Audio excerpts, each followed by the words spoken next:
¿Dónde está Lita? ¿Dónde está Lita? Aquí está. Es que si Eso ustedes que no no ven salga en el esto, podcast. claro, si ustedes no saben por qué acabo de pasar esto, resulta que estamos grabando todos los episodios de Mandarax que hacemos para audio, también en video, a través de pues Zoom, la herramienta clásica de todas las cosas pandémicas. Y esto lo hacemos porque los Patreons de Mandarax, a quienes les agradecemos un montón, si tienen una contribución de a partir de cierta etapa, pueden tener acceso a una versión previa, como casi que en tiempo real del episodio, a través de un video que hacemos cuando estamos grabando. Entonces, Alita, justo cuando le eché a grabar la parte del video, se estaba tallando los ojos como un animalito y entonces fue como si fuera como uno de esos juegos en los que los adultos juegan con las bendiciones y es de, ¿dónde está? ¿Dónde está, bebé? Ahí está. Y si no saben qué es Patreon, métanse a Patreon, así como se oye, patreon.com/mandarax y ahí lo descubrirán. Como si fuera patrón, pero con una E. Ajá, Patreon. Patreon. exacto. Sí. Y ahora Y sí podemos empezar con el tema que nos ocupa hoy. hoy nos ocupa un tema que teníamos ya la inquietud desde que hicimos el Mandarax Desértico, la edición anterior. Porque, pues en una parte del Mandarax desértico íbamos a hablar de este lugar muy especial en México y nos dimos cuenta que tocarlo de manera tangencial, pues no era justo y sobre todo, más bien es un lugar mega, mega interesante que daba para estar hablando una hora o más de él. Exacto. Entonces, este día es en el que hablamos una hora o más de él. Es básicamente lo que nos planteamos, inmediatamente lo ejecutamos, que es raro, porque normalmente cuando planeamos cosas tardamos un poco en la ejecución. Este lugar se llama Cuatro Ciénegas. Em, Está en Coahuila y es muy increíble, como se irán dando cuenta. Pero bueno, Cuatro Ciénegas es un valle chiquito. También a este tipo de valle se le conoce como bolsón, o sea, un área en las montañas, en regiones áridas, donde el agua que cae de la lluvia no tiene una salida superficial hacia el mar. Como ya dije, está en Coahuila, está en el desierto de Coahuila, está a 740 metros sobre el nivel del mar. Está rodeado de cadenas montañosas bastante altas, de hasta 3,000 metros de altitud. Y el valle de Cuatro Ciénegas mide como más o menos 40 kilómetros cuadrados. Ahora, Cuatro Ciénegas es un lugar muy desértico en el sentido que si ustedes escucharon el Mandarax anterior tendrán muy presente, porque apenas llueve, así llueve súper poquito, unos 200 milímetros al año entre los meses de mayo y octubre, y alcanza unas temperaturas súper extremas, entre que rebasa los 45 grados centígrados en verano, como puede caer por debajo de los 0 grados en invierno. Y contrario a lo que uno pensaría, porque pues justo muchísimos extremos y muy poca humedad, ahí viven un montón de formas de vida que además muchas de ellas son únicas en el planeta. Hay 23 especies endémicas de plantas y 54 de animales. Nada más para comparar, 200 milímetros al año de lluvia es como entre 4 y 5 veces menos que en la Ciudad de México. Pero bueno, Cuatro Ciénegas tiene una combinación muy particular de diferentes condiciones, ¿no? O sea, uno es estabilidad climática, el otro es aislamiento y otro es abundancia de agua, a pesar de que llueva tan poquito. Eso, y ahorita les vamos a contar por qué tiene abundancia de agua. Pero bueno, eso hace que en Cuatro Ciénegas haya un montón de pozas diferentes y cada una de esas pozas como que está bastante aislada de todo lo demás, incluso de las otras pozas, y las convierte como en una especie de islas, cuyos ecosistemas de cada una de ellas han evolucionado de manera muy diferente al de otros lugares por además muchísimo tiempo, que es el tiempo que han estado aisladas. Esto hace que Cuatro Ciénegas se le conozca como un mundo perdido, como tipo Jurassic Park, Pero de verdad. pero de verdad y además de antes, o sea, como de Precambric Park. Y sin turistas cargando margaritas. Bueno, Viendo y dinosaurios. sin científico empresario loco que lo hizo, sino que esto fue, pues es natural, ¿no? Ya, Eh, claro. sí. Entonces, en estas pozas de Cuatro Ciénegas, que es por la cosa que se nos hace más interesante, viven un montón de microorganismos, o sea, de bacterias y de arqueas, que ahorita les contamos que son, que son muy similares, o pensamos que son muy similares a las mismas bacterias, a los mismos microorganismos que habitaban la Tierra hace miles de millones de años. O sea, miles de millones. Son muchos años, amiguitos, muchos años. Muchísimos años. Entonces, pues científicamente son ecosistemas súper valiosos. Se ha aprendido un montón de evolución de la vida, entre comillas, primitiva que en el planeta. Y además también se estudia y se ha estudiado, por ejemplo, por la NASA, como para entender la posibilidad de vida en otros planetas, porque los bichos que viven aquí son muy extraños. Muy interesantes, pero muy extraños, como diría Pati Chapoy. Ahora, como una cuestión de historia no científica, nada más contarles, bueno, no biológica, contarles nada más que por ahí pasaron muchos cazadores recolectores hace miles de años y a la fecha se han encontrado 50 sitios arqueológicos que tienen pinturas rupestres, algunos de los cuales van hasta o sea, hasta el 2275 antes de nuestra era. Hay pinturas rupestres en cuevitas que están en las montañas alrededor de las pozas. Y mucho tiempo después, la región hizo una marca en la historia mexicana cuando Venustiano Carranza, que nació en un pueblito al margen de las pozas, se convirtió pues en básicamente un líder de la Revolución Mexicana y en presidente del 17 al 20. Hoy se llama el pueblucho Cuatro Ciénegas de Carranza gracias a este personaje. Y bueno, por lo que son muy famosas y que nos interesa es por estas pozas y lo que vive en ellas. Hay como 300 pozas en Cuatro Ciénegas, ¿no? En esos 40 kilómetros cuadrados, que pues son, si las buscan en internet les van a aparecer, son realmente muy bonitas. O sea, son como de colores turquesa, ¿no? Azules, verdes y además están como en desierto y entonces rodeadas de montañas súper altas. Son de verdad increíbles. Em, estas pozas y este lugar, la primera persona que le empezó a poner así como atención científica, atención a lo biológico que estaba ahí, fue un gringo que se llamaba Wendell Mink Minkley, que era un ictiólogo, es decir, estudiaba peces en la Universidad Estatal de Arizona, y empezó, ¿no? Como era Cuatro Ciénegas, y se dio cuenta que ahí vivía una tortuga muy especial que se llama Terrapene coahuila, que además es como única en el mundo. Entonces eso, como que era muy ñoño y empezó a frecuentar cada vez más. Empezó a descubrir que había otras especies de animales también endémicas, nada más de ahí, que no existen en ningún otro lugar. Y se dio cuenta más o menos como a principios de los 70s que toda esta diversidad estaba amenazada porque los agricultores locales de por ahí lo que hacían es que sacaban agua de los canales. Entonces eso obviamente drenaba las pozas. Entonces este gringo pues empezó como a hacer un trabajo de convencer a gente y en el 94 logró que el gobierno mexicano, bueno, no solo él, ¿no? Pero gracias en parte a él, logró que el gobierno mexicano en el 94 designara un área como área protegida. Sin embargo, drenar las pozas continúa y continúa a la fecha. Pero luego hizo algo que fue muy listillo porque pensó, ¿cómo se puede seguir salvando este lugar? Hay que involucrar a la NASA. Y lo logró. En el 98, la NASA estableció su Instituto de Astrobiología, que es una red de investigadores que estudian la vida en ambientes extremos que podrían de alguna manera parecerse a las condiciones que tienen otros planetas. Entonces, Minkley dijo, este es un lugar ideal para estudios astrobiológicos, las agüitas de las pozas, con su química, que es al parecer tan inhóspita, pero con toda la vida que tiene, y sobre todo con unos seres que ahí se encuentran, de los que vamos a hablar largo y tendido a continuación, que son los estromatolitos. Pero pues, al final él no era un experto en ecosistemas extremos, entonces enlistó a un científico de apellido Elser, que se especializa él sí en cómo la química del agua afecta a los ecosistemas y que además trabajaba en la misma universidad que él, entonces amiguis. Y después de como ir y cotorrear y ver que sí era un lugar de mucho interés, metieron una propuesta en el 98 para que les dieran dinero para que se fondeara un proyecto. O sea, a la NASA le Exacto, pidieron a el la dinero. NASA. Y la NASA dijo, o sea, todo bien, pero pues que ustedes dos solitos no. Más bien tienen que meter a otros expertos en microbiología y en evolución, porque esto al final es de lo que más interés tiene en la zona.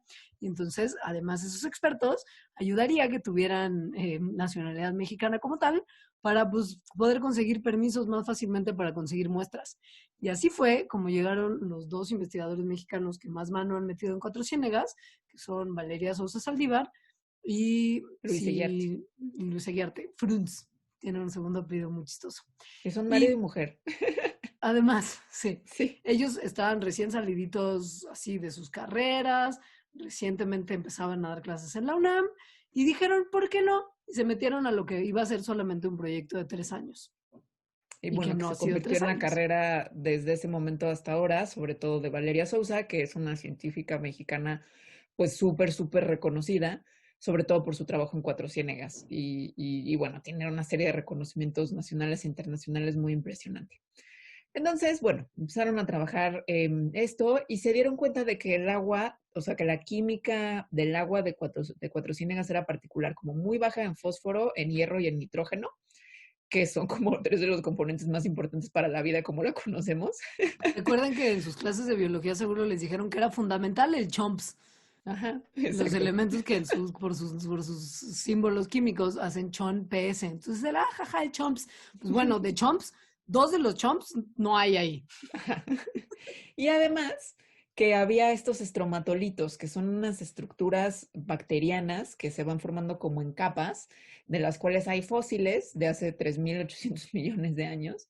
Entonces se piensa que los estromatolitos fueron como de las primeras formas de vida, o al menos son las primeras formas de vida en fosilizar. Aquí en 400 megas hay estromatolitos vivos. Entonces, ese hecho de los estromatolitos vivos, combinado con esta química tan extraña del agua, hizo que empezaran a pensar que estas condiciones se parecían a las condiciones marinas del muy pasado, o sea, de cuando inició la vida.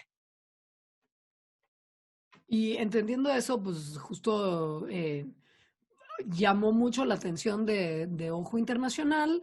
Les ha sido relativamente sencillo publicar porque lo que hay ahí de verdad es que no hay en ningún otro lado. Y empezando, por ejemplo, en 2006, que reportaron en el Proceedings of the National Academy of Sciences, que habían encontrado 38 grupos distintos de microbios, que son 4 veces más de lo que hay en una marisma salina en cualquier otro lugar del mundo, y que además correspondían a 10 linajes importantes de bacteria y a uno de arquea, que justo ahora les diremos qué son.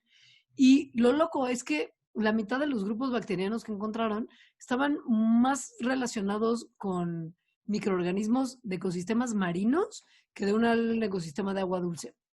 Y aproximadamente el 10% de los grupos se parecían a algunos seres que hemos encontrado en unos lugares muy extremos y muy locos que se llaman las ventilas hidrotermales, que han sido muy estudiadas justo alrededor del tema del origen de la vida, porque se cree que si hay muchas condiciones que no se podrían haber dado con la Tierra primitiva como era para el origen de la vida, como en el 90% de la vida en el planeta conocemos que necesitan ciertas condiciones, estos ambientes tan extremos es como de, quizá, y el mundo volcánico del inicio no estaba tan peleado con la idea de vida. Entonces, esto es muy interesante porque, pues justo que se parezcan estos seres a otros microorganismos que viven en estas fisuras, que están tan profundo en el océano, además, donde los microorganismos viven felices, aun cuando hay calor extremo y concentraciones minerales extremas, lo hacían súper interesante.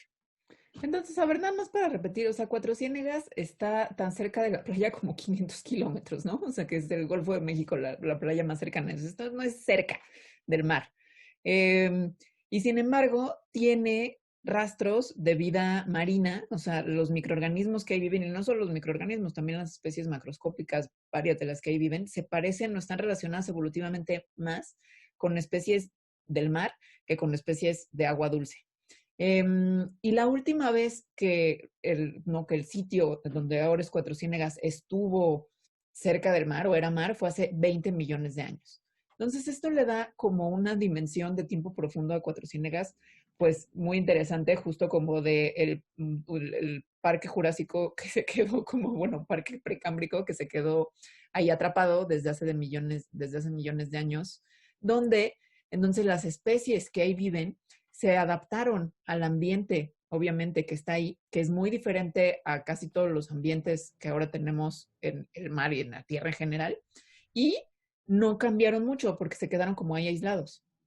Ahora, las pozas, ellas, bueno, o sea, el cuerpo de agua pozas, no son tan viejas como para que hayan estado ahí 20 millones de años esos seres. Lo que pasa es que hay unos manantiales que las llenan, que son alimentados por acuíferos muy profundos en la Sierra San Marcos y Pinos. Y esos manantiales se llenaron con agua que se acumuló durante las últimas eras de hielo.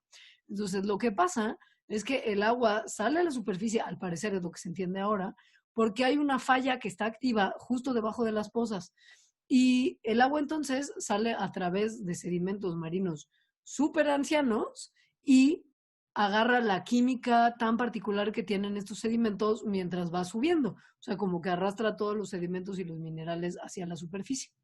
Entonces, de alguna manera, lo que entendemos hoy es que los microorganismos prehistóricísimos persistieron y se diversificaron en una sucesión de manantiales que deben de haberse aparecido y desaparecido varias veces alrededor de los 20 millones de años que pasaron. Y como en un relojito muy viejo, todos los mecanismos originales siguen trabajando juntos para mantener esta vida tan inusual. Entonces sí está muy loco. Y bueno, estos seres que fue de lo primero que llamó la atención, los estromatolitos, que en realidad seres creo que no es el término correcto, sino estas estructuras vivas, son, pues como ya les dije, hay fósiles de estas estructuras de hace miles de millones de años cuando empezó la vida, ¿no? Son los primeros fósiles que existen, que entonces están ahí en Cuatro Ciénegas vivos. Hace 3.500 millones de años, o sea, cuando hay evidencia de los primeros estromatolitos, se cree que estas bacterias que viven ahí, bueno, sabemos que son fotosintéticas, pero que entonces hace 3.500 millones de años son las que empezaron a hacer fotosíntesis a tal magnitud tremendísima que cambiaron la atmósfera de la Tierra llenándola de oxígeno. Eso, a su vez, o sea, hizo que se hicieran como formaciones de depósitos de carbonato en sedimentos que ahorita podemos ver, que en ese momento pues, eran como mares superficiales, ¿no? Mares como muy bajitos. Los estromatolitos también son increíbles y los pueden buscar en Google una imagen, son muy, muy hermosos. Bueno, en realidad creo que no son tan hermosos, pero son muy interesantes y eso me hace verlos con amor. Pero son como una piedra, más o menos. O sea, si los ves así nomás son como una piedra que están como en aguas someras y si se fijan, tiene como capitas de diferentes colores. Cada capita de diferente color pues son como un montón de bacterias que hacen diferentes cosas. Su definición, así como oficial, es que son comunidades complejas de microorganismos que se dividen en capas y producen varias cosas como carbonatos de calcio. Ese carbonato de calcio es lo que se endurece y por eso tienen como una forma de piedra, ¿no? No es que sean una piedra, sino es como carbonato de calcio duro. La cosa en Cuatro Ciénegas, pues es que estos estromatolitos están vivos y hay pocos lugares en el mundo que también son como extremos en sus condiciones, extremos en el sentido de muy, muy poco comunes, donde todavía hay. Unos muy famosos están en Shark Bay, que son en Australia, y pues todos estos, o sea, donde se encuentran estromatolitos, la gente va a estudiar qué onda. Por la característica particular de la química del agua que hay en Cuatro Ciénegas, que justo como mencionaba, les baja en fósforo, baja en hierro y baja en nitrógeno, y que hay estromatolitos vivos, los científicos creen que Cuatro Ciénegas recrea de manera como muy fidedigna las condiciones marinas que se encontraban en nuestro planeta hace millones de años. Y para sumarle a este combo de pistas, lo más reciente que conocemos que nos da indicios de que probablemente sí era así, es que se han encontrado cientos de especies de arquea, que son microorganismos súper, súper, súper antiguos, que pueden haber sido los que dieron origen a las células eucariotes y a los organismos eucariotes por lo pronto, ¿no? Que son los organismos que ya tienen células complejas, que tienen adentro un núcleo y estructuras membranosas. Lo que entendemos también es que la diversidad de bacteria y de los microorganismos incluyen variedades que tienen adaptaciones muy locas, como que tienen la capacidad, por ejemplo, de crear sus membranas celulares que están formadas por lípidos con azufre en vez de con fósforo, que es uno de los ingredientes que, por ejemplo, nuestras membranas celulares tienen un montón. Pues no, como ahí no hay fósforo, ellos los construyen a partir de azufre. Y esto es una cosa que no es común, para nada común. Lo de las arqueas es muy impresionante porque las arqueas, tal vez en la escuela se los enseñaron como arqueobacterias, lo cual es un nombre bastante desafortunado porque no son bacterias, son otra cosa. Son otra cosa que comparte con las bacterias, pues no tener núcleo y organelos celulares, pero que se parecen más a nosotros que a las bacterias en realidad, ¿no? Nos están más emparentados con los humanos y con todos los eucariontes que con las bacterias. Y las arqueas son muy especiales, no nada más por como esa curiosidad, que no son bacterias, sino porque se piensa que fueron las primeras formas de vida. Y ahorita, actualmente, hay arqueas en lugares extrañísimos. O sea, de verdad encontrar arqueas es como que en las ventilas hidrotermales, en, en pozas azufrosas, o sea, en ambientes muy extremos donde casi ninguna otra cosa puede vivir. Entonces, encontrar arqueas cuatro ciénegas, pues más bien, cada que la gente, que los científicos encuentran arqueas, es como, esto tuvo que haber sido una condición, o puede que se parezca a una condición en la que surgió la vida, ¿no? O en la que vivía la vida cuando apenas había surgido. Una vez que los investigadores empezaron a meter mano a todo lo que se encontraron en Cuatro Ciénegas, ya les había mencionado lo de los 38 distintos grupos de microorganismos y de lo de las ventilas hidrotermales. Es muy importante también que cuando estudiaron los estromatolitos encontraron todavía más diversidad.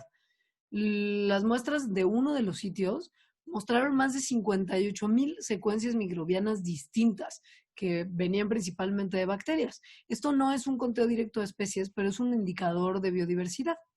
En el río Mezquites, que es un arroyuelo que va por la parte norte de Cuatro Ciénegas y que llena varias de las pozas, identificaron 30,000 secuencias, muchas de ellas de cianobacteria, y más de 1,000 secuencias de pozas azules 2 vienen de arquea. O sea, es un hervidero de vida súper diversa en un lugar en el que todo indicaría que no tendría por qué ser así. Hay una bacteria en particular que es como muy especial, que vive en Cuatro Ciénegas y al parecer solo ahí, y además no solo ahí, sino en una poza de todas las que hay en Cuatro Ciénegas.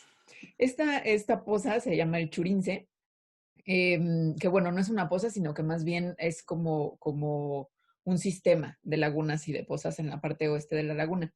Y entonces empezaron a secuenciar, ¿no? Como lo que había ahí, y así es como encontraron pues, un montón de microorganismos de los que viven. En particular al que le pusieron Bacillus coahuilensis, que lo que hace es eso que decía Leonora hace rato, que es que sus membranas celulares están hechas de sulfolípidos en vez de fosfolípidos, que es lo que están hechas las membranas pues, de todo lo demás, ¿no? Menos de esa bacteria, bueno, y supongo que de otras poquitas. Esto significaba que, pues lo que hacía era, bueno, lo que hace es agarrar azufre del ambiente en vez de fósforo, como lo hacemos nosotros y de nuevo casi toda la vida que conocemos, y con eso formar sus membranas. La manera en la que creen que esto lo logró hacer es porque se robó unos genes de cianobacteria. En este lugar también hay cianobacterias que hacen eso. Esto, al parecer, lo que se piensa es que fue como una cosa más o menos común al principio de la vida en el planeta, en donde las condiciones pues eran diferentes a las de ahorita y por lo tanto como que si había algo que funcionaba, lo agarraban, ¿no? De donde funcionara. Por lo tanto, se cree que este organismo, el Bacillus coahuilensis, o sea, nos está como mostrando cómo las primeras formas de vida pudieron prosperar en donde sea que hayan vivido. Lo que entendemos, o bueno, lo que no es que entendamos, pero lo que se asume de lo que se ve en Cuatro Ciénegas en términos de las condiciones de fósforo tan bajas, es que estas no solamente promovieron que hubiera adaptaciones locales, pero que también aceleraron la diversificación microbiana muchísimo. ¿Qué pasa? Las bacterias normalmente comparten pedacitos de su DNA con sus vecinos en un proceso que se llama transferencia horizontal de genes, que lo que hace es borrar un poco las distinciones que hay entre distintas variedades de la misma bacteria, por ejemplo, ¿no? Pero en Cuatro Ciénegas, estos microorganismos que pues, estaban viendo de dónde sacaban fósforo porque no hay, básicamente se comen el DNA libre en vez de incorporarlo en sus genomas. O sea, literal, se lo comen como una fuente de fósforo. Entonces, pues por lo mismo, no hay tanto intercambio de información genética como habría en otro ecosistema de otro tipo. No hay este DNA sueltito para que las otras bacterias lo incorporen al suyo, sino que es de DNA, ñom, ñom, ñom, ñom, ñom, ñom, ñom, ñom, ñom, ñom. Esto, ¿cómo aceleraría la diversificación? Pues porque si tienes transferencia horizontal de genes, que es básicamente como si como si Leonora y yo fuéramos bacterias, Oye, y mi yo pelada. le Bacteria Milán. paso, sí, le paso genes, ¿no? Tal cual, y ella los incorpora a su genoma. Así le hacen las bacterias, ¿no? Tienen diferentes mecanismos por los cuales los puede hacer así. Pero entonces eso significa que se empiezan a hacer, es más fácil que se hagan homogéneas entre ellas porque se están como compartiendo todo. Si en este ambiente, como en el de Cuatro Ciénegas, no se están compartiendo cosas, entonces cada una agarra su patín, digamos, o sea, agarra como su camino evolutivo y sigue evolucionando, lo cual entonces promueve la diversificación, porque cada una de los linajes, ¿no? De estas bacterias, pues se convertiría como en un linaje distinto, y entre más linajes, pues tienes más diversidad. Otra razón por la que creen que estos linajes muy antiguos siguen viviendo en Cuatro Ciénegas es que como no hay fósforo, entonces tienen adaptaciones justo para vivir sin fósforo. O sea, han estado durante millones de años así y por lo tanto pues están adaptadas a vivir así. Y no saben cómo, o sea, como que si se van a otro lugar, o sea, si migran a otro lugar, no sabrían cómo incorporar el fósforo y vivir sin azufre en este caso, ¿no? Es decir, ya tienen adaptaciones que les hacen vivir en un lugar súper limitado de nutrientes y ahí son felices, ¿no? O sea, ahí les va muy bien. Entonces, si se fueran a otro lugar, pues no les iría chido. Uh-huh. Sobre este Bacillus coahuilensis, que justo me di cuenta cuando lo estabas tú pronunciando, que si para ti es difícil pronunciar coahuilensis, para investigadores de otros lugares del mundo debe ser cerca de imposible. Coahuilensis. Pero bueno, coahuilensis es no solamente como muy excepcional por lo que acabamos de contar, sino también es especial para nosotros porque es apenas el segundo genoma microbiano mexicano que se ha secuenciado hasta la fecha, y Rhizobium etli. Y lo que es muy loco es que no solamente ha sido secuenciado, sino que su secuencia ha sido analizada muy a fondo a la luz de la ecología y la evolución. O sea, de estas adaptaciones a un linaje que antes era marino a este ecosistema que es muy particular. Y lo que mostró la secuencia al estudiarlo ante estas luces es que hay una adaptación que tiene que ver con que se hace la síntesis justo de los sulfolípidos en vez de los fosfolípidos, que además piensen en que de todo el fósforo que tienen las células normalmente, lo de los fosfolípidos de la membrana celular es el 30% del uso del fósforo total. Entonces, si no hay fósforo y no hubiera esta adaptación, directo no podrían formarse estas células como las conocemos. No alcanzaría. Pero pues lo que es muy interesante es que esto nunca se había reportado antes jamás fuera de cloroplastos, que son estructuras de las células vegetales que les ayudan a hacer la fotosíntesis, y las cianobacterias unicelulares, que mencionaba ahorita que probablemente Bacillus coahuilensis se los robó de ahí. También tiene otras como características que nos dan pistas de su origen muy antiguo y diferente a un desierto, que es que tiene un gen que codifica para un pigmento, que este pigmento es súper común en organismos que tienen un origen marino, porque lo que hace es que al ser un pigmento, pues absorbe la luz, ¿no? Entonces, esto es quienes lo tienen se piensa siempre que es una adaptación a vivir en exposición como a aguas someras en el mar. Ahora no está en el mar.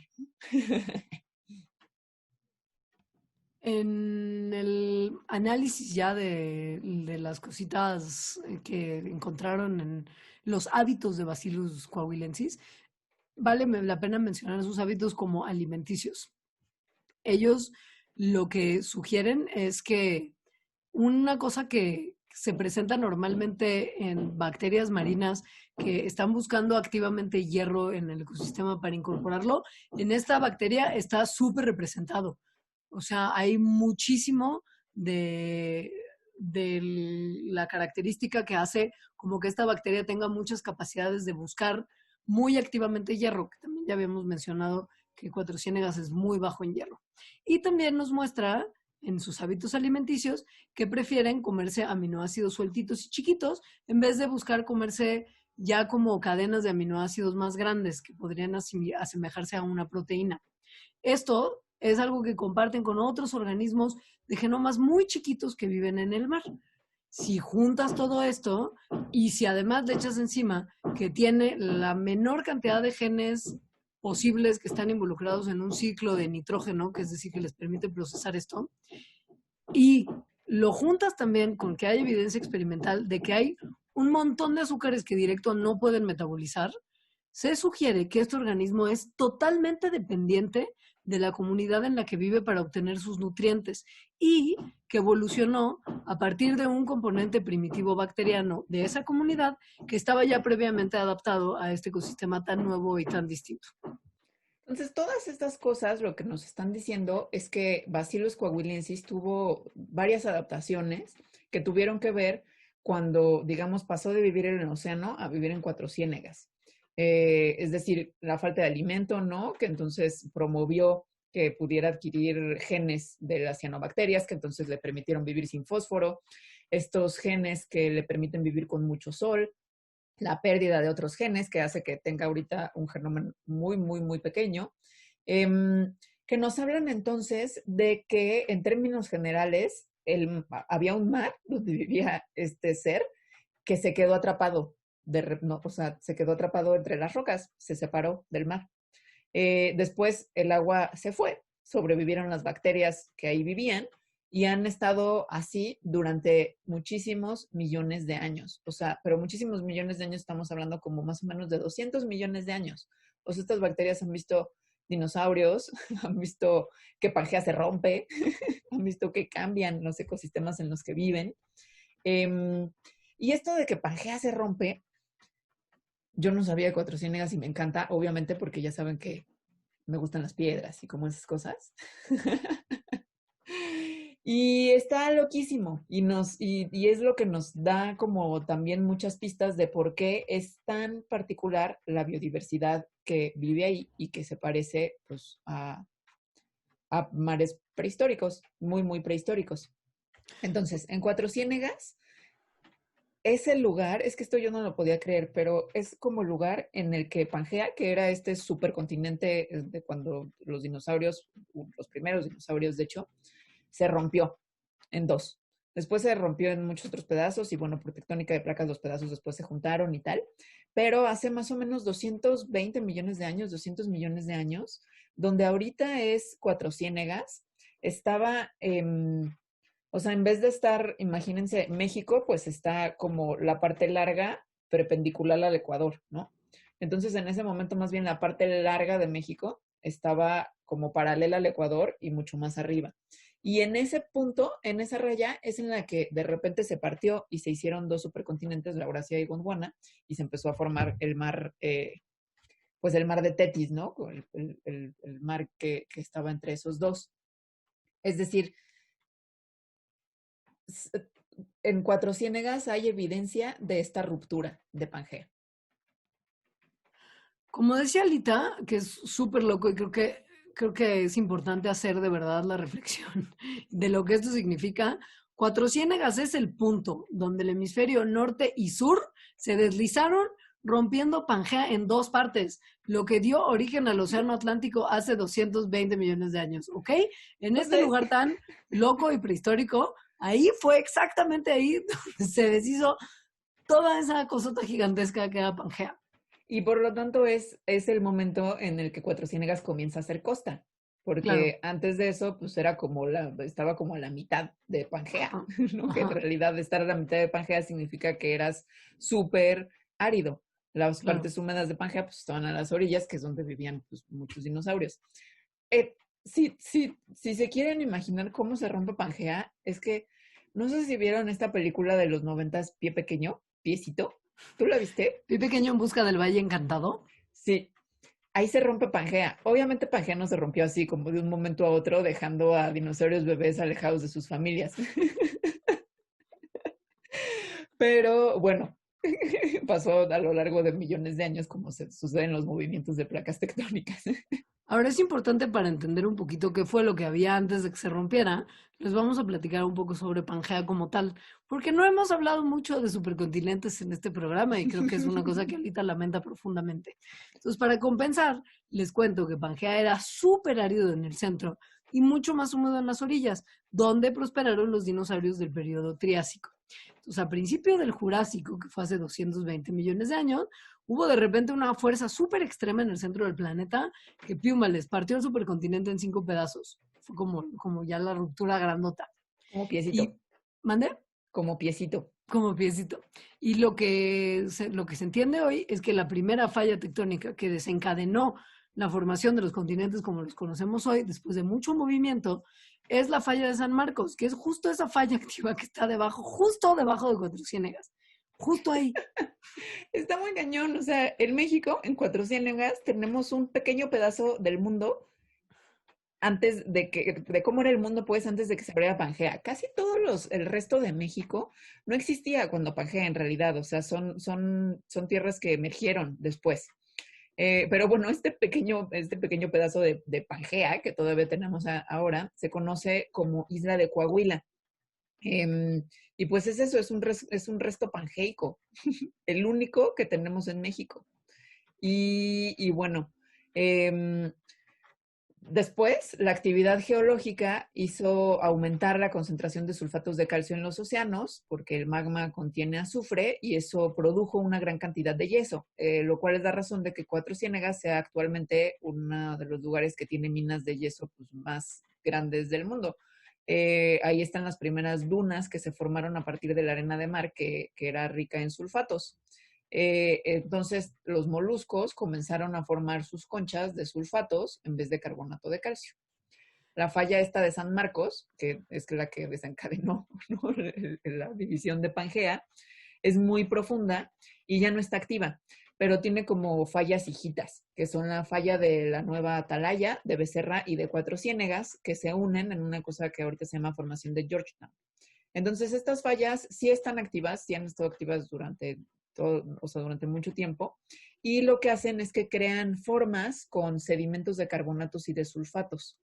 Entonces puede que haya cambios en nivel del suelo debido pues, al movimiento de las placas tectónicas, ¿no?, que tienen choques o que hay erosión, pero gracias a que existen estas fallas, es decir, que hay, pues fallas es literal, ¿no?, que hay dos cachos que se están deslizando, que están separados entre sí. Entonces es que este lugar en Cuatro Ciénegas siempre ha tenido comunicación con el agua profunda. Es lo que ha conservado a los estromatolitos y a otras especies que viven ahí. Cabe mencionar que el material genético de los estromatolitos que hay en Cuatro Ciénegas tiene todavía rasgos de como la señal marina, o sea, como estos indicadores de que ahí eso venía en algún momento del mar, lo que significa que está asociado a bacterias y a virus marinos que todavía persisten, ¿no? Eso es la señal marina, es como, wow, hay una relación entre unos y otros. Y en investigaciones que se hicieron por parte de la Universidad de San Diego, se encontraron 17,000 tipos diferentes de virus marinos en apenas 10 gramos de estromatolitos, que quiere decir que tienen muchísima biodiversidad, no solamente bacteriana, sino también viral.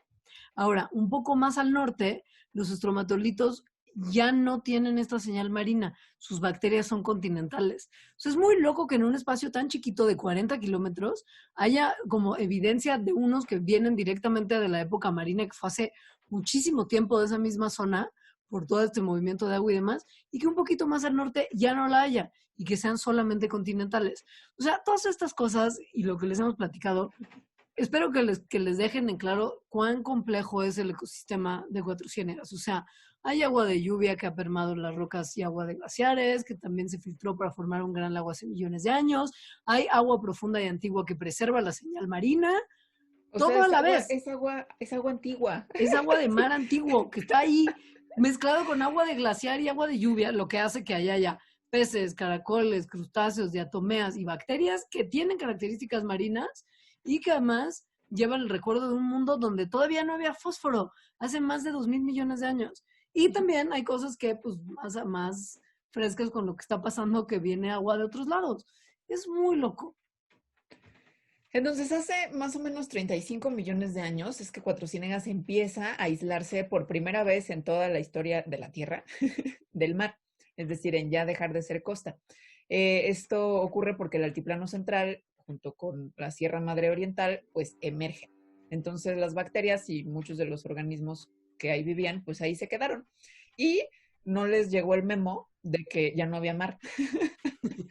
Entonces, sus linajes pues, se quedaron sobreviviendo ahí por miles de millones de años, adaptándose a las condiciones cambiantes, que en realidad no han sido tan cambiantes, ¿no? Por eso se parecen mucho, o pensamos que se parecen mucho a los organismos que vivían ahí justo hace miles de millones de años. Para la gente que trabaja en Cuatro Ciénegas, ese lugar representa como qué hubiera pasado si, no sé si viste tú esta película que se llama Sliding Doors, donde Gwyneth Paltrow entra o no entra al metro y de ahí hay dos posibilidades de su vida que son completamente distintas. No. Bueno, eso es Cuatro Ciénegas. Cuatro Ciénegas es el momento Sliding Doors, o sea, como si el planeta hubiera tomado otro rumbo, muchas cosas serían más parecidas a Cuatro Ciénegas. O sea, Esa es la representan la alternativa. película alterna de la vida como si no se hubiera separado Rodinia, que fue el primer supercontinente, hace 800 millones de años. Porque durante los primeros 3.000 millones de años de la vida en el planeta, esta estuvo extremadamente limitada por la ausencia de fósforo. Y que, pues, si no se hubiera movido todo como se movió cuando se rompió Rodinia, piensen, cuando se rompió Rodinia se generaron más playas donde los estromatolitos que capturan el dióxido de carbono de la atmósfera en sus arrecifes precipitaron el cambio climático que resultó en la congelación global de la masa continental, que fue el periodo llamado como criogénico. Y topen esto, el hielo de esa congelación raspa los minerales y expone un mineral que consiste de fósforo y calcio que se llama apatita. Entonces el hielo raspa la apatita, la expone a una atmósfera rica en oxígeno y se libera el fósforo en forma de fosfato, por lo que cuando se deshiela todo ese cuerpo de hielo de esa glaciación, el fosfato entra junto con agua rica en oxígeno a las playas.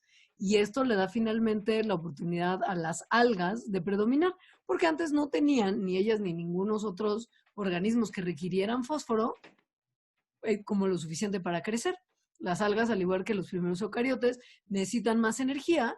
Y recordarán también de sus clases de biología, si acaso las tuvieron, que la moneda energética que es producida por las mitocondrias, el adenosín trifosfato, pues entre adenosín y tri, la palabra preponderante es fosfato, que es de fósforo. Entonces, si no tienes mucha fuente de fósforo, no puedes producir tanta energía en forma de ATP.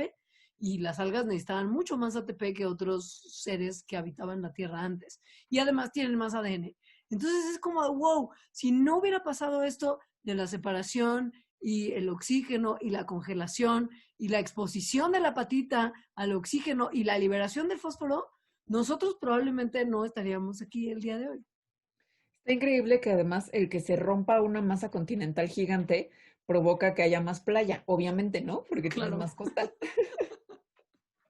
Entonces, bueno, en esos momentos, antes bueno, cuando estaba como ocurriendo todo esto, el mar no era azul. El mar, al parecer, era anaranjado porque tenía mucho azufre y tenía muy poco oxígeno y fósforo.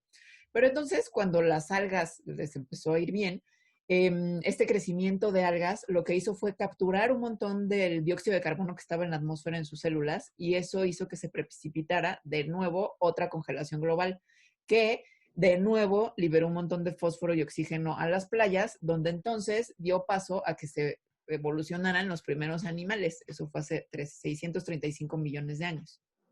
Esa congelación de ese momento se terminó hace 542 millones de años, cuando inicia el periodo cámbrico, que es que se piensa que el mar se hizo azul. Es la explosión del Cámbrico, se llama así porque un montón de especies, animales, plantas, hongos, se diversificaron muy rápido, es decir, empezó a haber mucha especiación, ¿no? Muchas especies nuevas. Digamos porque empezó a haber más oportunidades ecológicas. Ahora, Cuatro Ciénegas es la alternativa a toda esta historia que sí pasó, ¿no? ¿Por qué? Porque es un lugar donde no entró el fósforo a las playas. O sea, no entró el fósforo a las playas, las algas, ¿no? No ocurre esto con las algas, ta. Entonces, como ya les dijimos varias veces, pues es un lugar en donde el fósforo es muy, muy limitado, a diferencia de todos los otros lugares donde es un elemento fundamental para la vida.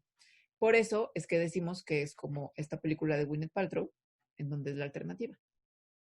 Sí, ya les mencionamos hasta el cansancio lo del fósforo, pero voy a insistir también en que la composición de los nutrientes en general de las pozas es muy diferente a lo que se encuentra en otros lugares del mundo. Probablemente justo por lo que ya hablábamos de que sale agua de los acuíferos mega profundos de debajo de la montaña y arrastra los sedimentos antiguos y la arcilla que hay adentro de la tierra al centro del valle.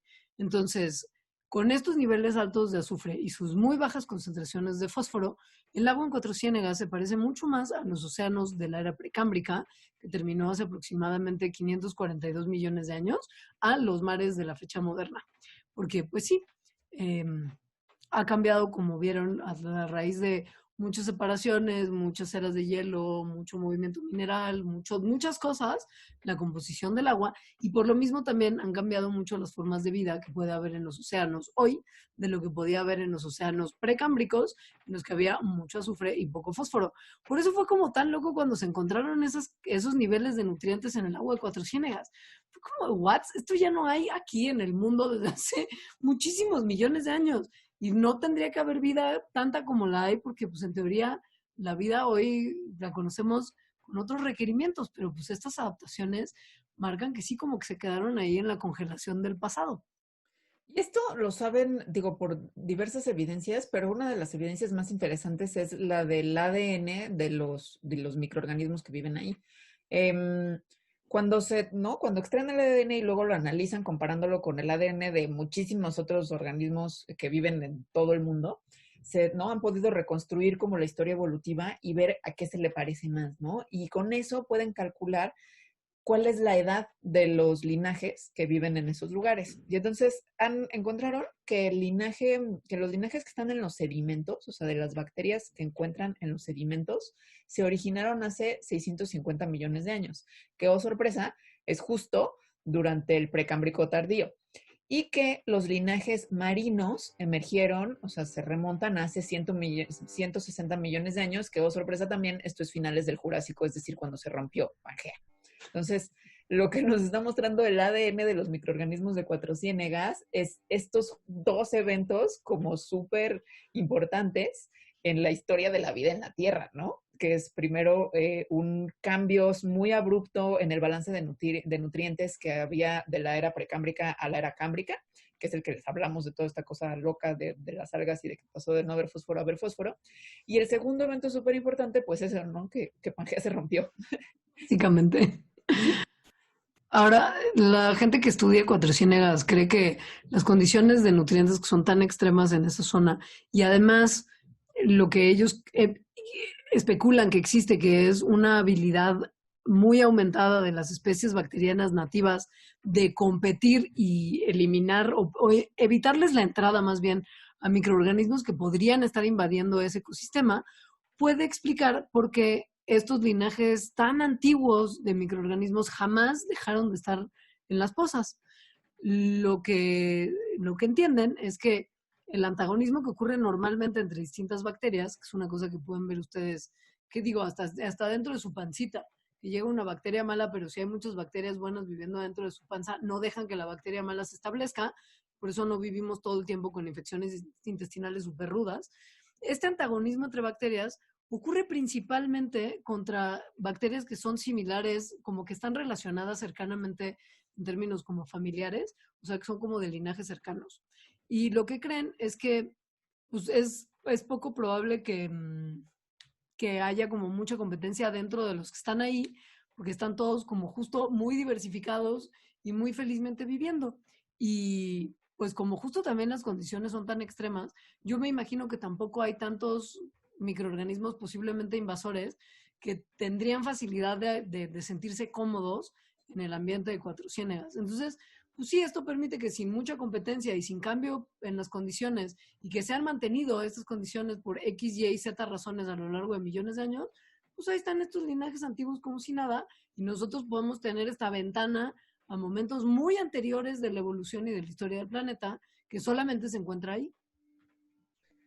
Entonces, como todo, no podemos tener nada bonito. Y después del corte les vamos a platicar de los problemas graves que se enfrenta Cuatro Ciénegas, que tiene microorganismos que llevan ahí 200 millones de años y que ahorita están amenazados, pues, para variar por nosotros. ¡Vivan los humanos! Sí, arruinando todo lo que es bonito en el planeta. Les contamos cómo y por qué y qué demonios está haciendo para tratar de aminorar este impacto. Si nos esperan tantito, porque haremos una breve pausa. Entonces, Cuatro Ciénegas tiene problemas. Sí, varios. Pues digo, uno de sus problemas muy grandes, o más bien, no sé si este es un problema o la consecuencia del problema, es que las tierras húmedas en el valle o sea, las pozas básicamente, se han encogido 90% en los últimos 50 años.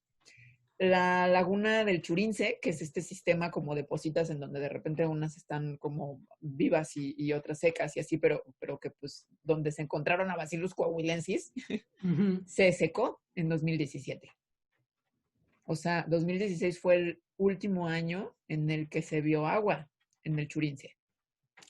Esto puede tener que ver, por supuesto, con episodios normales de los cambios del clima que pueden ser normales, pero la realidad es que hay mucha mano humana metida en el tema del agua en la zona de todo Coahuila. En realidad es un estado que históricamente ha tenido muchos conflictos y pleitos internos y políticos robando agua y un montón de cosas francamente escabrosas.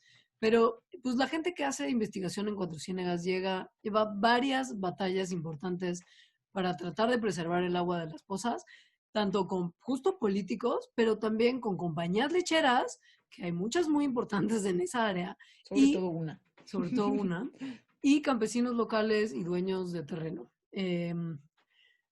La realidad es que las compañías lecheras, lo que sucede es que pues alimentan a las vacas con alfalfa. La alfalfa necesita muchísima agua y lo están haciendo en un desierto. Entonces, en un desierto donde no hay agua, ¿no? O sea, donde no llueve. El agua la sacan del mar antiguo, básicamente. O sea, están regando alfalfa con un agua que tiene como los secretos del mundo de hace 200 millones de años. La compañía de leche es Lala. Aquí no vamos a cuidar la identidad de nadie que se esté robando el agua de Cuatro Ciénegas. Lala, ¿no? No lo olviden, Lala. Pero bueno, ha sido muy loca la batalla de la ciencia contra la gran compañía lechera desde hace muchos años, porque pues al final lo único que le pide la comunidad científica a Lala es, güey, cambia la dieta de tus vacas, no les des alfalfa o por lo menos no la cultives ahí. Y lo que han medio que dicho es que justo que ya no van a comprar la alfalfa de la región, que ya van a cambiar la dieta de las vacas y que además van a invertir en un montón de dinero en educación ambiental para niños. Pero pues probablemente esto nunca hubiera pasado si no hubiera tanta presión, no solamente de la comunidad científica, sino que han empezado a entrar otros jugadores importantes, de nombres también muy renombrados, ya no voy a guardar la privacidad de nadie, Carlos Slim, y que tiene una fundación que hace cosas buenas, la verdad, y que colaboró con el World Wildlife Fund, la WWF, para comprar la tierra que rodea al Churince en la parte occidental y además se comprometió para darle dinero a los investigadores durante 5 años en un total de 18 millones de pesitos mexicanos, que no está mal, para estudiar justo las pozas de esta zona. Y esto pues pudo permitir infrastructure, pero todavía no ha permitido como propiamente salvar el agua, porque por más que esté Lima ahí metido y que Lala se comprometa a lo que sea, hay un montón de cosas que todavía no se resuelven. Que no nada más tienen que ver con compañías lecheras gigantes, ¿no? O sea, los campesinos, agricultores que viven ahí desde los 70s, han también drenado de manera muy intensa el agua de las pozas, de los ríos, también sobre todo, para cultivar alfalfa, porque son de la industria ganadera, ¿no? Igual para darle de comer a las vacas. Entonces, como que es bastante complejo. También hay problemas que tienen que ver con la infraestructura gubernamental, que, por ejemplo, con agua ha quedado en poder como resolver que un montón de canales de ahí tienen como fugas por las cuales se va nada más que el 75% del agua que pasa por esas. Bravo, bravo. Que obviamente se está desperdiciando un montón, ¿no? Y no han arreglado esas fugas. Entonces, pues eso, no nada más es culpa de Lala, sino es culpa de un montón de actores que tienen algo que ver en Cuatro Ciénegas. Es una cosa que se está resolviendo también, no solamente con cabildeo y negociaciones, sino también con adquisiciones de tierra como esta que hizo Carlos Slim y su fundación. Pronatura Noreste en el 2000 adquirió el rancho de Pozas Azules, que son 2.721 hectáreas que tienen como 100 pozas. Y pues Pronatura es buena onda y eventualmente pues no solamente tienen la tierra, sino que ganaron también los derechos del agua. Y lo que permitieron fueron que cerraran canales que estaban drenando las pozas que por lo menos están en su terrenito. Y ahora lo que se está por parte de Pronatura también pidiendo a los campesinos es que en vez de usar estos canales todos fugosos, es que empiecen a usar irrigación por goteo, que es mucho más económica en términos de gasto de agua y que además también piensen en otros cultivos que no sean alfalfa. Y entonces muchos de ellos ya están empezando a cultivar nopal, que tiene mucho más sentido en un ecosistema desértico mexicano, que no es desierto frío, helado, sino que crece bien el nopal, requiere bien poquita agua y que se consume mucho en México. Y que la neta, probablemente mucho del cultivo de alfalfa que hacían era porque tenían a la gran compañía lechera que les compraba grandes cantidades de alfalfa para darle de comer a las vacas. O sea, tampoco es que creo que previo a la llegada del ala a esa zona, los campesinos dijeran, alfalfa, ¿qué cultivo más nutricional y más eficiente y más útil para todos? ¿No? O sea, eso probablemente respondía a demanda. Entonces, si las cosas cambian, pues probablemente también se puede cambiar justo el uso del suelo y los cultivos que ahí abundan para utilizar una cosa mucho más sensata, considerando que no hay agua y que no se la pueden quitar a las pozas así nada más. Ni al resto, como al mar del pasado. Y bueno, actualmente, debido a que el Churince y esa parte pues se secó y por lo tanto ya no se puede estudiar, están estudiando, o bueno, los estudios más recientes son en otra zona de Cuatro Ciénegas que se llama Pozas Azules, donde también están como encontrando cuestiones muy, muy locas, súper interesantes y muy extrañas. Por ejemplo, acaban de encontrar como unos tapetes microbianos que están como, que hacen como unas burbujas como llenas de gas y ese gas es metano. Entonces, al parecer, cuando hacen un análisis genético de estos tapetes, lo que encontraron es que está lleno de arqueas. O sea, encontraron 230 especies distintas de estos microorganismos que se llaman arqueas, lo cual hace el lugar más diverso en arqueas que se conoce hasta la fecha. Y bueno, las investigaciones continúan con esto, pero a lo que voy es, o sea, hay muchísimas cosas todavía por descubrir en Cuatro Ciénegas que ni siquiera podríamos como predecir. Sí. Y pues bueno, hay muchos esfuerzos educativos que se hacen a las personas de la zona, a estudiantes de prepas locales que están empezando a aprender técnicas científicas muy simples como el uso del microscopio, están aprendiendo, gracias a justo también como mucho input del equipo que trabaja en Cuatro Ciénegas, de enseñarle a la gente joven un poco qué hubo con el ambiente y que se enamoren un poco también de la zona en la que viven y contribuyan. Entonces les está enseñando mucho sobre agricultura sustentable.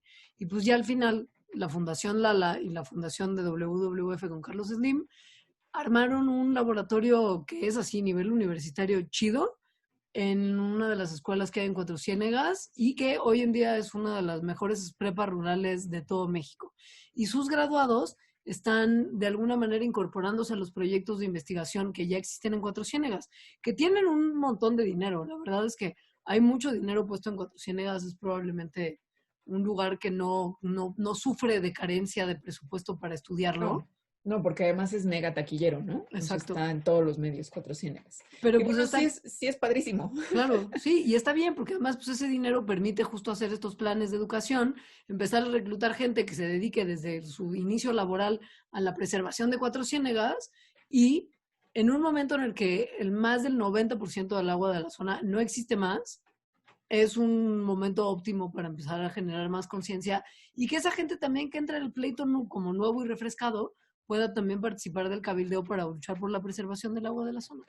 Ahora, la preservación de Cuatro Ciénegas no nada más importa por todas estas, por todo esto que nos enseña de la evolución y de la vida en el planeta Tierra y toda la diversidad de microorganismos que encontramos ahí, que bueno, ya con eso sería suficientemente importante, yo creo, pero además, pues sí tiene como una utilidad, digamos, práctica e inmediata, que es la búsqueda de nuevas medicinas, entre ellos antibióticos, que como saben, pues es súper importante la búsqueda de nuevos antibióticos porque básicamente ya no tenemos antibióticos que sirvan.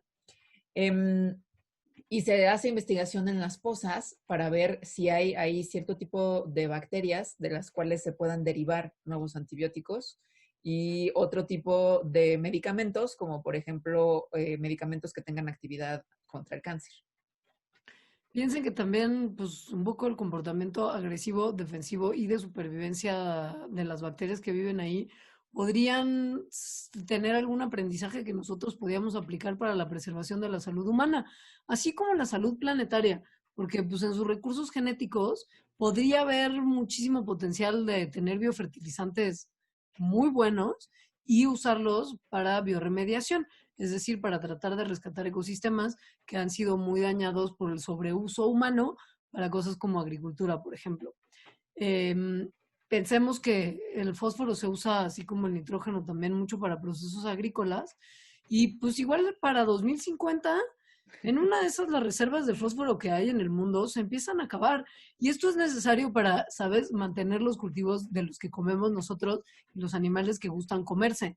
Y pues la habilidad de estos microbios de concentrar el elemento fósforo pues de distintas fuentes puede mostrarle a la gente que hace investigación al respecto distintas formas de obtener este elemento que no son las tradicionales que usamos hasta ahora. O sea, tiene muchísimo potencial para básicamente salvar a la humanidad de los problemas en los que nosotros mismos nos metimos y nosotros mismos estamos arruinando esa fuente de información. O sea, es como ya, please. Se me hace como triste y gracioso que, que para 2050 estamos pensando que vamos a hacer el mundo tan inhóspito como las pozas de Cuatro Ciénegas, que nos están reflejando un mundo en el que básicamente la vida apenas había aparecido y no podía prosperar porque faltaban elementos. Ay, mira, es Pero como bueno. un ciclo. O sea, antes la vida no podía prosperar porque faltaban elementos y después no va a poder prosperar porque ya no los acabamos todos. O sea, es el círculo de la vida. Hakuna Matata, el Rey León. Entonces, bueno, Ay, con esto terminamos. sí. Con esto terminamos este programa. Queremos agradecer muchísimo a todos y cada uno de nuestros Patreons, que cada vez son más y estamos muy contentos por eso. También agradecemos a las personas que no son Patreons y que nos escuchan. Eso también nos da muchísimo gusto, nos ayuda muchísimo con el crecimiento del programa y si lo pueden compartir, pues mejor. Y como beneficio de los Patreons a partir, ¿no?, de cierta contribución, está darles un agradecimiento personal, que aquí lo haré. Entonces, muchas gracias a Rigoberto Rivera, Sinue Hernández, Emilia Torres, Gonzalo Delgado, Alicia González, Cristian Mitre, Ale Penagos, Aarón Armando Flores Barroso, Jorge Díaz, Hugo Naín Torres, Pepe Flores, Nora Fernández, Diego, Emma Prastamo, Adán Figueroa, Ailín Mendoza, Miguel Santiago Vera, Stevie, Alexis Valeria Rico Rojas, Marion Reimers, Arturo Moreno, Luisa Lane, Luis Ches, Teresa Fernanda, Fabiola Pasquel, Elisa Ortiz Hernández, Alberto Vera Zavala, Teresa Antonio, César de Jesús y Oscar Colín. Como verán, esta lista se está haciendo más larga cada vez, cosa que nos hace profundamente felices.